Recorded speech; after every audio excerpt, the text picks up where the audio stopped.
Hey guys, if you're watching this video, chances are you've already invested into a luxury timepiece, or you're thinking about getting one and you're wondering what kind of upkeep it really takes. Either way, we're going to show you how to get the most out of your timepiece while keeping it in tip-top shape. Daily watch care is simpler than you think, but it makes all the difference in preserving your investment. Just a few seconds each day can keep your watch looking fresh for years to come. For precious metal watches, you could use a microfiber cloth. For more durable, water-resistant models, use soapy water and a toothbrush to keep your watch looking fresh. Everyday items like perfume, sunscreen, hand sanitizer, and bleach can all stain and degrade your watch. Make sure to put on cologne before you put on your watch. Avoid direct contact with lotion, and always take off your watch before cleaning with harsh chemicals. Magnetism can mess with your watch's mechanics, so keep it away from wireless chargers and laptops. If your watch does get magnetized, just bring it to a watchmaker. It should only take about 2 minutes to demagnetize. Now let's talk about water resistance. Always make sure to pay attention to your water resistance rating level.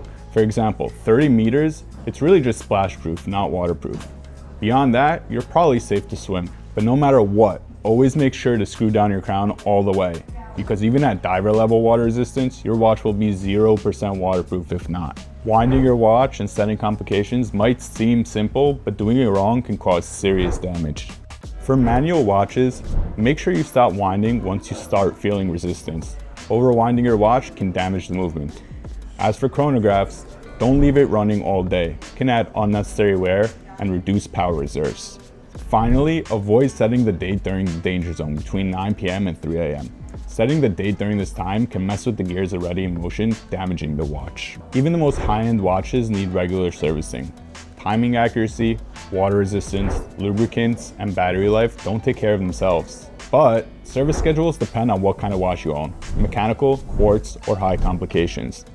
Always make sure to go to a certified or trusted service center, and always ask for original parts back. When it comes to storage, keep your watch in a cool, dry place away from sunlight and radiators. For extra safety, use a roll, a box, or a pouch. And that's that. A little care goes a long way when it comes to preserving your watch and your investment. If you found this helpful, please like and subscribe. And let us know in the comments if there's any other watch topics you want us to cover.